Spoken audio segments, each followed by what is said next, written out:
Lampu jalan nasional yang sudah mencapai 5 bulan menunggak, PLN lakukan pemutusan sehingga jalan lintas nasional Kutacane Medan kini mengalami gelap tanpa penerang. Sebelumnya, manajer PLN mengaku terdapat Kanun Aceh Tenggara tentang bagi hasil pengelolaan tagihan listrik pajak penerangan jalan sebesar 10% yang ditransfer ke kas pemerintah daerah yang dibayar setiap bulannya. Sementara Kepala Dinas Lingkungan Hidup dan Kebersihan Aceh Tenggara, Sudirman mengatakan, benar terjadi penunggakan penerangan jalan umum atau PJU selama 5 bulan atau berkisar 500 juta rupiah. Sementara kanun bagi hasil PPJ sebesar 10% antara PLN dan Pemda Aceh Tenggara. Ia mengaku tidak mengetahui penggunaan atau teknis bagi hasil tersebut, dikarenakan Dinas Lingkungan Hidup hanya menerima transfer dari keuangan pemerintah daerah melalui pembahasan anggaran pendapatan belanja daerah.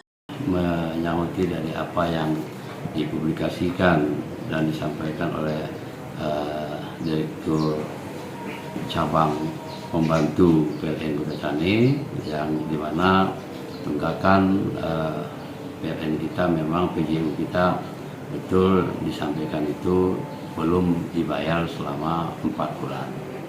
Artinya kalau dengan 2025 ini sudah mencapai 5 bulan. 3 bulan di 2024 dan 2 bulan di 2025. Sehingga total uang yang belum dibayarkan sebesar 482 juta rupiah. Pak Gadis, sebelum dibayar artinya lampu jalan itu tetap padam? Kami berupaya mencari sumber-sumber dana lain yang kalau nanti ada kita sitokinnya lagi. Kalau memang belum ada, ya terpaksalah kita tunda dulu. Pernyataan dari manajer itu ada kanun yang bagi hasil 10% itu sebenarnya penggunaannya itu untuk apa itu? Ya, selama ini memang dari dulu ada kanun bagi hasil 10% itu langsung di-store ke kas daerah.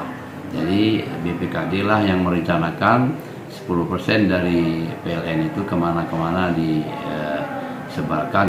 Tapi kepada kami hanya diberikan semacam anggaran total APBK untuk DLH itu sekian.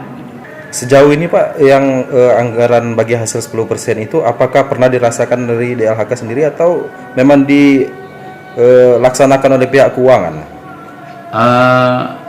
Kami pikir mungkin jelaslah ada dikembalikan kepada kita, tetapi persentasenya kami tidak paham berapa persen. Cuma kami disampaikan pagu kalian sekian, sumber-sumbernya itu tidak disampaikan secara detail, apalagi dari bagi hasil itu. Tetapi untuk tahun 2025 saya sampaikan tadi, itu sudah mulai dibuat rincian. Dari bagi hasil itu kita dapat sekitar 25 atau sampai 30%. Hingga saat ini lampu jalan di Aceh Tenggara masih gelap dan membahayakan pengguna jalan saat malam hari. Dari Kabupaten Aceh Tenggara, Al Mujawaddin melaporkan untuk Puja TV.